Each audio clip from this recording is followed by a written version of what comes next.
আসসালামু আলাইকুম। আপনাদের সামনে আছি আমি আজাইরা সাংবাদিক। আজকে আপনাদের দেখাবো আমাদের এলাকার পরিবেশ, চারদিক কত সুন্দর। চলেন আমরা দেখাই। আমাদের এলাকার পরিবেশটা অনেক সুন্দর, কারণ জানেন কি, আমাদের এলাকায় কেউ মাদক সেবন করে না। আপনাদের এই পরিবেশটা আপনার দেখাবো। আমাদের এলাকায় সবাই ভালো, সবাই 5 ওয়াক্ত নামাজ পড়ে, কেউ মাদক বিড়ি টিড়ি কিচ্ছু খায় না। আমি তো জানি আমাদের এলাকায় কোনো মাদক সেবন করে না, তাহলে আপনি করতেছেন কি? মাইয়া ধোকা দিয়েছে, এর জন্য মাদক সেবন করে। আচ্ছা, আপনারা সবাই দেখতে পারতেছেন মাইয়া মানুষ মানেই ধোঁকাবাজ। কালকে মেয়েরাও জানেন কেমন খালি ছেলেদের ধোঁকা দেয়, এর জন্য বলতেছি কেউ মেয়ে মানুষের প্রেমে পড়বে না। আচ্ছা, এই বিষয় নিয়ে বাদ গেল, আমরা দেখাবো আজকে আমাদের এলাকায় কত সুন্দর পরিবেশ।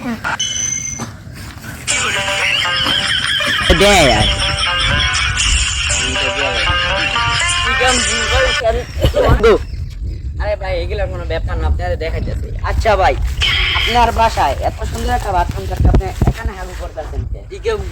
সাংবাদিক গলে গিয়ে শান্তি থাকতে দিও না। আচ্ছা ভাই, এটা নয় ব্যাপার না, আপনার বাসায় এত সুন্দর একটা বাথরুম থাকে, আপনি এখানে এখানকার পরিবেশ বাথরুম থেকেও সুন্দর।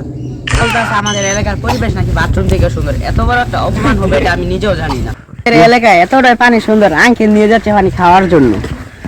শেষ করতে নিয়ে এতটাই শাসন ভালো, কারণ আমাদের এলাকায় কেউ চুরি করতে পারে না।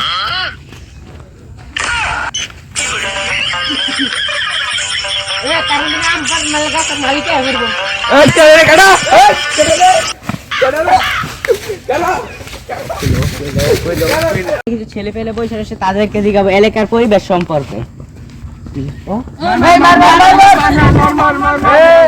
ভাই আপনারা না গেম খেলতেছি আমরা। তারা গেম খেলতেছে, তাদেরকে কিছু জিজ্ঞাবো। আমি তো ভাবতেছিলাম আমাকে মারার কথা বলতেছে। আচ্ছা ভাই, আপনাদেরকে এখানে এত স্কুল খোলা থাকতে এখন গেম খেলতেছেন কে? ভাই স্কুলের গেট বন্ধ করে থুয়ে দিছি, তো স্কুলে ঢুকমু কেমনে ভাই? ও, তারা বলতাছে স্কুলের গেট বন্ধ করে দিয়েছিল। এখন যায় ওদের কথা শুনে বোঝা যাচ্ছে তারা বলতাছে স্কুলে দেরি করে যাওয়ার কারণে গেট বন্ধ করে দিচ্ছে। তারা এখন গেম খেলে তারপর ঠিক সময় বাসায় যাবে। আমাদের এলাকায় এটাই বুঝতে পারতেছে, আমাদের এলাকায় ছেলে পেলে সব ধীরে ধীরে খারাপ হয়ে যাচ্ছে এই মোবাইল ফোনের আসক্তে।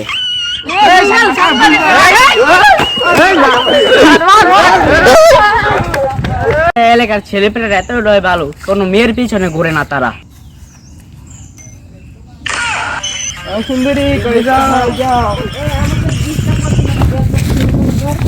আমরা কি করবো? আচ্ছা ভাই, শোনেন, আপনি মেয়ের পিছনে ঘুরতেছেন কে? ভাই আমরা মেয়ে পেয়েছি না, আমরা লেডিস এর পিছিয়ে ঘুরি। কারণ এটা হচ্ছে লেডিস আর এটা মানে ইংরেজি আর বাংলা। যদি আপনি ইংরেজি বোঝেন তাহলে ইংরেজিটা বুঝলাম। আর ভুল হয়েছে, আমি আর কখনো সাংবাদিকগিরি করব না। তাদের অবস্থা দেখে